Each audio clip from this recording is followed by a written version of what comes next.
Hi everyone, my name is Liz I Read and welcome to another video, and today I'm going to talk about the books I think I'm going to read in the month of September. Lately, I've been in such a YA contemporary romance mood, so I've just been requesting a bunch of books from my library through ebook and audiobook, and I have some books here that I physically own that I would like to get to. Specifically, I'm in a Casey West mood.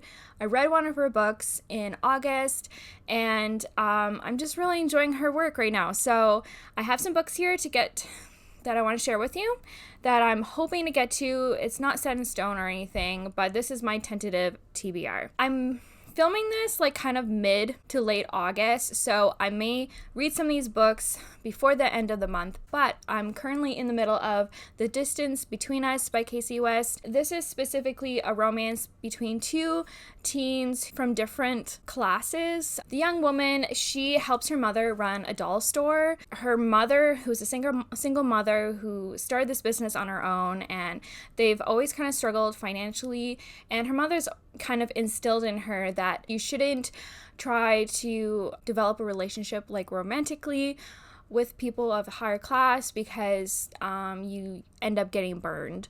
And so that was her mother's experience. One day, a young man who is from money comes into her store to buy a doll for, I think, his cousin, on request of his grandmother, I believe. And so the two of them meet, they become friends, and that's what I know of so far. There is definitely a difference between the two.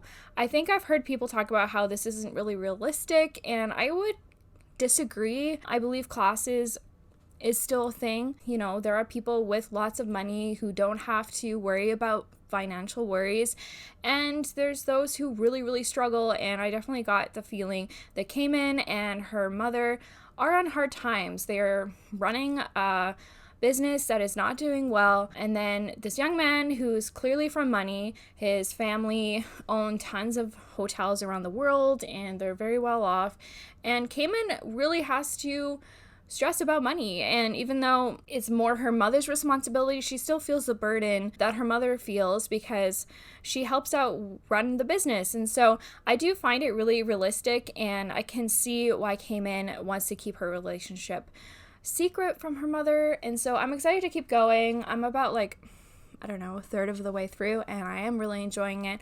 I do kind of like the Cinderella-like story, or where there's someone from money and someone is not, so I do enjoy those kind of tropes, and so I'm excited to keep reading this. I have two more physical reads that maybe I'll get to, I don't know. Also from Casey West, I'm just in the mood to read all her books apparently, so this is Lucky in Love. I believe this one is she wins a lottery ticket, and maybe they share the rewards. I'm not too sure.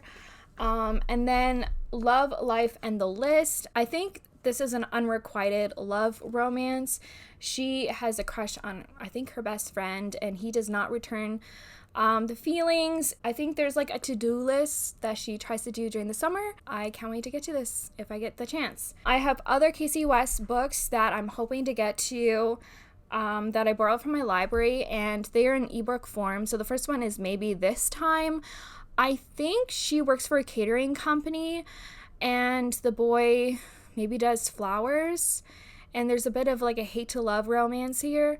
So I think that would be a lot of fun. I love hate to love. It's one of my favorites, one of my favorite tropes, and anything to do with weddings is always just extra fun. So there's that one. And then there's The Fame, Fate, and the First Kiss. And this one, I think he's a celebrity and she is his tutor, and probably some hate to love, but again, there is the class dynamic. I don't know, but he's famous, she's not. I love those kind of things, so I'm excited to get to that one as well. I have a bunch of audiobooks that I've taken out right now that I'm hoping to maybe get to. I started amping up my audiobook game, and I found what works for me, which is awesome. So most of them are contemporary. There are some kind of fantastical ones as well. So the first one is The Book Jumper, and this one, our female character jumps into books and maybe falls for someone in the story. which sounds so much fun. And so I'm excited for that one. I have the audiobook for Glitter by April Lynn Pike. I actually own the physical copy of this book, but I've been meaning to get to this book forever. I loved April Lynn Pike's Wings series. This is an interesting story. I'm really excited to get to it because I think I'll really love it. So it is set in modern day, but when you enter the castle of Versailles, the one in like the famous castle in Paris, not Paris, in France, it reverts back to the 18th century specifically, and everyone acts like that day and age, which is really interesting. But there's like politics and scheming and intrigue within the castle, and glitter itself, like the name of the title, is a powerful and expensive drug. So I think there's some kind of like drug deals happening as well. It's a little bit interesting concept and a little bit confusing, but I do really want to read it because I find it really interesting, and I do like April Lynn Pike's books.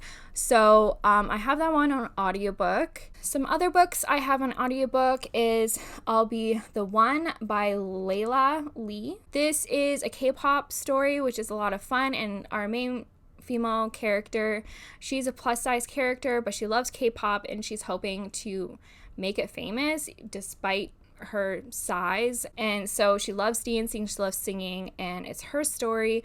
I also have Verona Comics. I don't know what this one's about, to be honest, but the cover looks cute. I enjoy a good comic book once in a while, so and it looks maybe possibly romantic, so I have that one.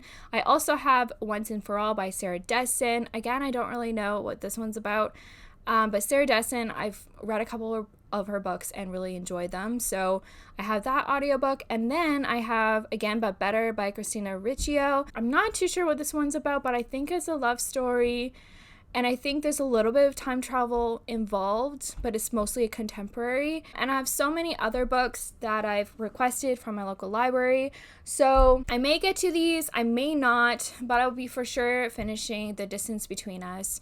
And I'm excited to continue reading Casey West because that's just the mood I am in. It's really interesting to get in these like moods when it comes to reading, because normally I don't want to read YA contemporary, but that's what I want to read right now, so I'm gonna ride the wave. So that is my planned reading for September. If you've read any of these books before, please comment down below. I'd love to know your thoughts and opinions about them. I'd love to know what you plan to read in the month of September. Are you in a YA contemporary mood? Are you in a different kind of reading mood? I'd love to know and have a conversation with you in the comments. If you like this video, please give it a thumbs up. Please subscribe. If you have not done so, you can follow me on Instagram and Goodreads. And you know what? I want you to keep reading. Bye.